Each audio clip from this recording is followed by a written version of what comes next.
we slip into trying to do things by our own strength, trying to make things happen, trying to be independent. Okay?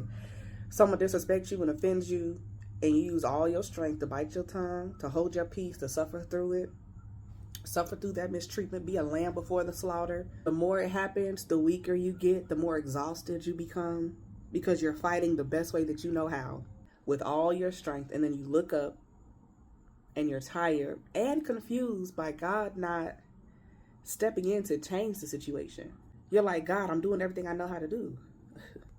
I'm praying. I'm keeping your word. I'm not avenging myself. I've given the situation over to you. But God is saying, can you stop dealing with it on your own? And stop only inviting me in when you're tired or when you've read off your list of concerns to me in prayer, but leave me in the prayer room? Can you invite me into every situation in the moment the situation occurs? Instead of walking around angry, pent up frustration, wondering when I'm going to change the situation so you can be comfortable again. Isaiah chapter 40 says, do you not know? Have you not heard? The everlasting God, the Lord, the creator of the ends of the earth, does not become tired or grow weary. There is no searching of his understanding. We serve a God that don't get tired. Stop waiting until you are to invite him in. You don't have to wait until you get to your prayer time or your prayer space to call out to him and invite him in.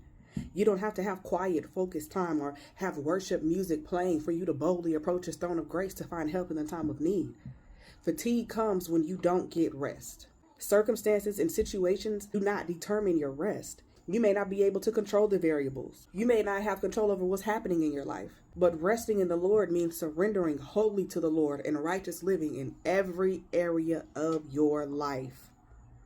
Even in areas you're used to doing on your own. Even the areas you're used to doing it by yourself. The world commends independence, but God rewards total reliance and dependence on him.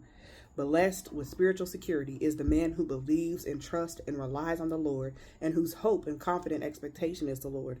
For he will be nourished like a tree planted by the waters, that spreads out its roots by the river, and will not fear the heat when it comes. But its leaves will be green and moist, and it will not be anxious and concerned in the year of drought, nor stop bearing fruit. So if you're tired, I ain't got no help. Ain't nobody supporting me. It takes a village, and I don't have a village. I don't have any help. I have to do this on my own. I have to be independent.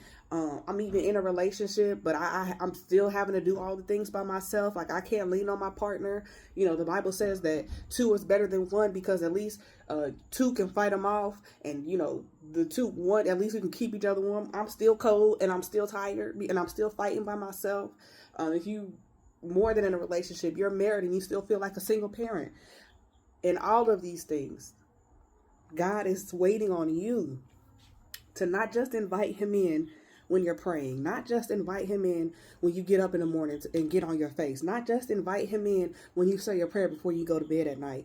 In the moment when the fire turns up, when you're about to go into that when you're walking around in the fiery furnace, cry out to him right then. Invite him in right then. Stop walking around angry. Stop walking around frustrated. Stop walking around tired. Because your rest is in him. It's not in your circumstances, in your situations. Your rest does not determine for the other people to start acting right.